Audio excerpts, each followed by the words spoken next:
covering Northern California. You're watching Action News Now, coverage you can count on. We need to stop yelling and screaming at each other. I think we need to come together.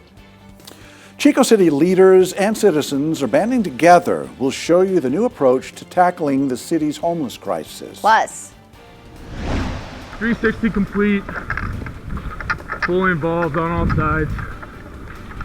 No change to the IEP, will remain defensive.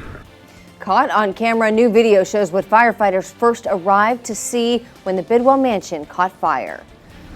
And the new video unveiled the very same day that the arsonist learned his sentence. We'll show you what happened in court. But first, we are tracking more rain and even a chance of thunder across our area. Thunderstorm is moving in. We're bracing for that rain in the valley, even a potential for a strong thunderstorm activity. A lot going on all across our region, and Chief Meteorologist Howie Gordon is tracking conditions for us. I believe this is Tehama County right here behind us. Now, things look a little bit better in Tehama County. Is that the case across the valley? I mean, when you look at the valley, even on the radar, things are spread pretty thin. Rain is light, snow is light, and like some of these shots here, Alert California Live, clouds are scattered. It's just really, it's the higher levels for the most part that are taking on most of the clouds, the rain, and the snow, with the exception of two small locations of instability. And we're going to zoom into those right now. We got Colusa County and then parts of Glenn County, where we have some strong but isolated thunderstorms moving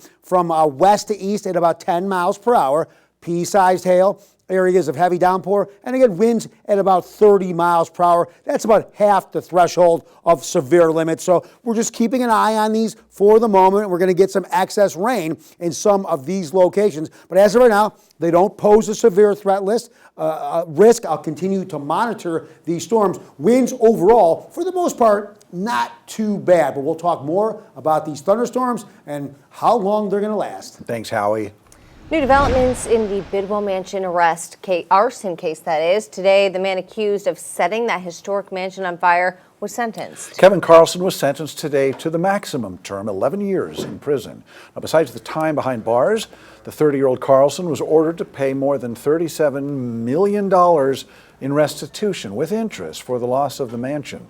Judge Corey Caraway said that she found aggravating factors sufficient to impose the maximum term, despite a recommendation by the probation department to impose a lesser term of 8 years. Butte County DA Mike Ramsey was pleased with the result.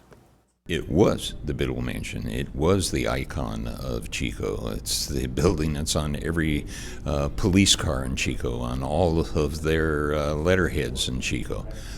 This was an attack upon the community as a whole, and I think the judge adequately stated that.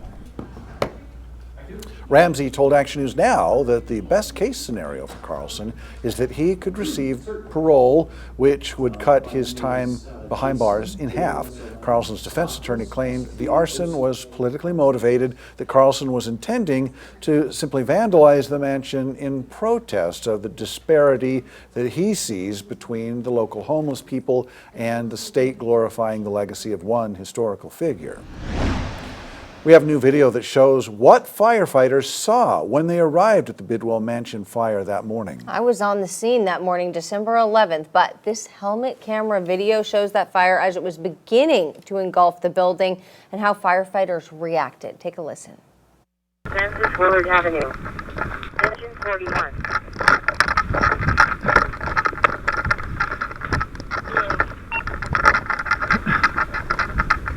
Chico Fire, Bidwell Command with the follow-up. You can see those fast-moving flames as first responders did the best they could. Based on witness accounts, investigators believe the fire was set around 2:06 a.m. Investigators say the first 911 call came in around 3:16. Chico Fire Department arrived on the scene by 3:23. Jesus! How did this happen? No. It came in as an illegal burn. We have imminent collapse coming from either the scaffolding or the tower. The fire alarm did not go off that morning. We reached out to the alarm company for an explanation about why that alarm wasn't working. We'll let you know when we get an answer. New tonight, a Shasta County mother accused of abusing her 11-month-old child will be released from custody on supervised own recognizance. The Shasta County DA's office says that 22-year-old Alicia Allen was arraigned on one felony count of child abuse under conditions likely to cause great bodily injury or death. Shasta County Sheriff's deputies arrested her Sunday at home in the city of Shasta Lake after performing a welfare check on her child. Deputies say they found the baby with facial injuries that appeared to be deliberately inflicted. Allen will be subject to GPS monitoring to make sure she has no contact with the victim. She's due back in court April 8th. The city of Chico has a new plan to battle the homeless crisis, and you could be part of it. Action News Now reporter Nathan Espindula is live in Lower Bidwell Park. Nathan, what changes should we expect to see in how the homeless people are treated? So, Haley, I actually just left an area where there were a lot of tents, and then a homeless man got really close to me and started throwing knives at a tree, so I didn't feel too safe, so I left. Now I'm here at 1 Mile, a place that homeless people will commonly camp at, and it's important to say that the committee will not be focused just on clearing out camps, but also finding broader solutions to this problem.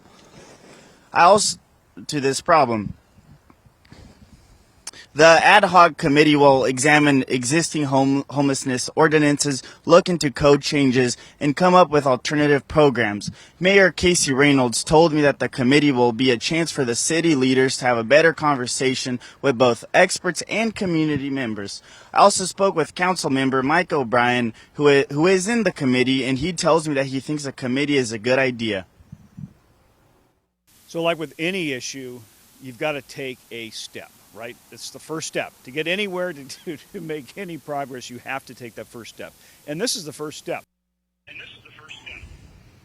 O'Brien also told me that no one knows what's going to work and what's not going to work, but the only way to figure that out is by sitting down and having a conversation about it.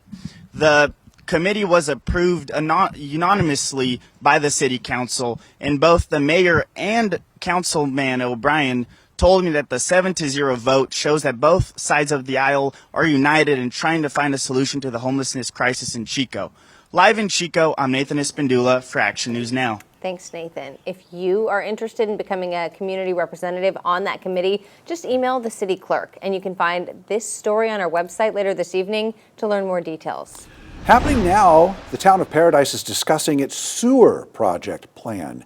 Now, you can see this map right here that shows what they're talking about doing. The blue represents the proposed service area that includes American Way in the south to Clark Road to the north. And Action News Now reporter Margot Rowe shows us what comes next for the project.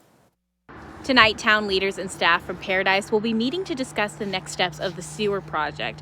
Previously, the plan was to connect the town of Paradise to the Chico sewer system, but that plan is now off the table after it was determined that the project wasn't feasible for the town. Now, Paradise is looking to start up its own water treatment plant. And tonight will be about discussing about the funding, alternative treatment analysis, the status of the project, and what the next steps are. Now, the town's goal is to have construction start up by mid-2027 and have the sewer system up and working by 2031 with more room to grow. Now, the town is still looking for feedback and ideas on the sewer project, and that's where folks can come here tonight to share their thoughts on the matter and learn more about the project. Reporting in Paradise, I'm Margot Rowe for Action News Now. Now, we are told that the project would also improve the town's groundwater quality by decreasing septic tank discharges. We'll have a full report of tonight's outcome tonight on Action News Now at 11. New at 6, a new effort to help rebuild Paradise Elementary School post-Camp Fire. Today, Assembly Member James Gallagher and Senator Megan Daly requested more than $20 million for the rebuilding effort, either through the state budget process or through AB 842. Paradise Unified School District Superintendent Tom Taylor says, quote, "State funding is a critical component to recovery for families in Paradise." Gallagher and Daly also introduced AB 1438 to extend the school district's staffing ratio waiver by at least 7 years. Gallagher says without this waiver extension, the district may face more than $150,000 in state penalties every year. Happening now, the community of Lakehead might have a new park heading its way. Action News Now reporter Jesse Angelo shows us what's in the works. District 4 Supervisor Matt Plummer has come up here to Lakehead to host a community town hall meeting here at the Lakehead Lions Club. And one of the items on tonight's agenda has to do with the community park. There's been a grassroots effort among neighbors here to build that park, and Mr. Plummer is going to address that at tonight's meeting, among other topics such as crime, code enforcement, and PG&E efforts to bury power lines in the area. And neighbors up here are telling me that they're happy Mr. Plummer is here, and they hope he takes their concerns seriously. In Lakehead, Jesse Angelo, Action News Now. Shasta County Supervisor Matt Plummer says they will also discuss complaints about stray dogs and what's being done about that. We'll have the highlights and the outcome tonight on Action News Now at 11. New at 6, honoring the veterans who take care of their comrades. We'll show you the good news. Plus, a new medical care option for area seniors. There's a huge need for Medicare providers in the North State, and there's a huge backlog. Why this could make it a lot quicker for you to get into that doctor's office when we come back.